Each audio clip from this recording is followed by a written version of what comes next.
Nous allons maintenant travailler et commenter une photo de Carole Dubuc. Alors, au départ, la photo était comme ça. Évidemment, un peu de recadrage. La température couleur par défaut est à 4600 Kelvin. Elle est ajustée un peu plus chaud. De la clarté pour donner un peu de relief.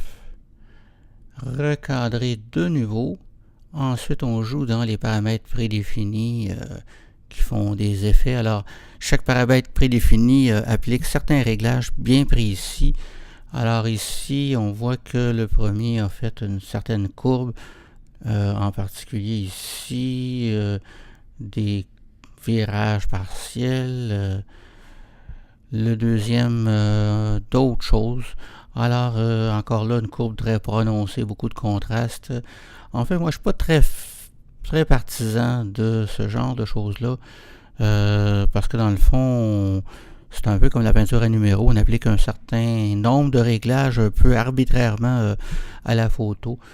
Alors, ensuite, quelques corrections, écrêtage noir, bon, gestion du bruit, plus de saturation. Alors, des petits ajustements ton clair, exposition un peu plus claire, un peu plus de lumière d'appoint, un raffinement du recadrage, et c'est tout. Alors, je vais garder le cadrage qui a été fait, donc je fais copier ici. C'est déjà sélectionné parce que je l'ai fait dans les photos précédentes. Donc, je fais copier, je réinitialise le tout. Et maintenant, je colle ce que je viens de copier, à savoir le recadrage. Donc, je retrouve le cadrage de la photo originale. Alors, cette photo-là, disons, a été prise avec un appareil. On va voir s'il y a un profil. Alors, j'active le profil. Ah, il reconnaît effectivement et il a corrigé plusieurs défauts de cet objectif-là. Des déformations, du vignettage tout le tour. Alors, ça, déjà, ça fait quelque chose. Alors maintenant, la photo est un peu terne. Alors, est un peu sombre aussi. Alors, on va augmenter... en premier, on va corriger la température couleur. Alors, j'assume ici que le vert est blanc et on voit ici à l'intérieur l'ampoule un peu. Donc, c'est sûrement encore plus blanc cet endroit-là. Donc, je vais utiliser ça comme référence neutre pour ajuster la température couleur dans un premier temps. Donc ça nous donne en principe la luminosité exacte en assumant que le vert était blanc, ce qui n'est pas probablement le cas, surtout avec la lampe à l'intérieur. Donc on va partir de ça et on va jouer plutôt qu'avec la température couleur ou la saturation, on va plutôt jouer avec les contrastes pour faire sortir des choses. Alors je vais d'abord la mettre peut-être... on voit que si on regarde l'histogramme, on voit qu'il est concentré sur les ombres. Donc, dans un premier temps, je vais augmenter un peu l'exposition. La photo est très peu contrastée, donc je vais mettre davantage de contraste. Alors déjà, ça fait ressortir pas mal de choses. Peut-être même je peux me permettre de baisser un peu l'exposition à ce moment-là. Disons qu'en faisant ça ici, ça fait sortir un peu plus le brillant ici. Donc, je vais un peu jouer avec les tons clairs maintenant pour atténuer ça un peu. Donc, j'atténue un peu les tons clairs. Donc, ici, c'est moins prononcé à ce niveau-là. Alors, on peut peut-être y aller encore plus fort. Ça ne change pas grand-chose. Donc, on va rester à peu près dans ces bouts-là. Alors, c'est certain que la clarté va donner du relief à cette photo-là. Donc, voyons voir, effectivement, ça fait ressortir les choses, mais peut-être pas autant que j'aurais voulu. Alors, ouais, quand même, ça fait... j'annule, je rétablis. Alors, tout ça, ça fait ressortir, ça donne un effet 3D qui fait manifestement ressortir la lampe sur le fond. Alors, ça, c'est excellent. Je peux jouer encore, je voudrais assombrir davantage un peu le fond. Alors, je vais faire une courbe qui va accentuer le contraste sur les tons clairs et de moins en moins en descendant. Alors, je fais ça. Si je le fais trop, ça fait un palier ici, ce qui fait que j'ai perdu, entre autres, on le voit ici, j'ai perdu ici c'est devenu à plat. Alors les teintes, quand c'est plus horizontal, à ce niveau-là, les teintes deviennent à plat. Donc il faut y aller graduellement, donc de jouer sur plusieurs courbes en même temps pour éviter une inflexion trop grande à ce niveau-là.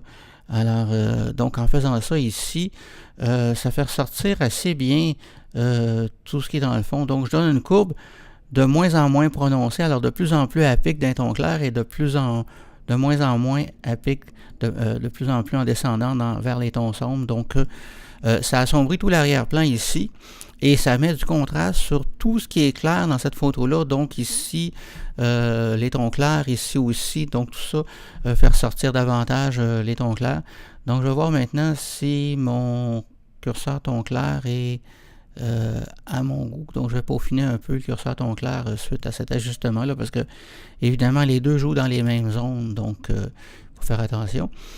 Alors maintenant, disons que cette partie de mur-là ici attire beaucoup l'attention parce qu'il est plus clair, alors que ce mur-là est plus foncé. Donc ça serait intéressant d'utiliser le fil gradué pour assombrir cette partie-là de la photo. Donc je mets l'exposition à une valeur arbitraire dans le négatif au départ et je vais glisser de droite à gauche pour mettre le côté sombre sur ce pan de mur là. Donc je vais jouer autour du lampadaire ici, comme ça, autour de la lampe, comme ça environ. Peut-être un petit peu plus à gauche parce que ici il reste un bout de mur qui est un petit peu trop, disons, qui paraît trop. Voilà, alors comme ça fait disparaître complètement le mur. Je vais ajuster l'angle un peu.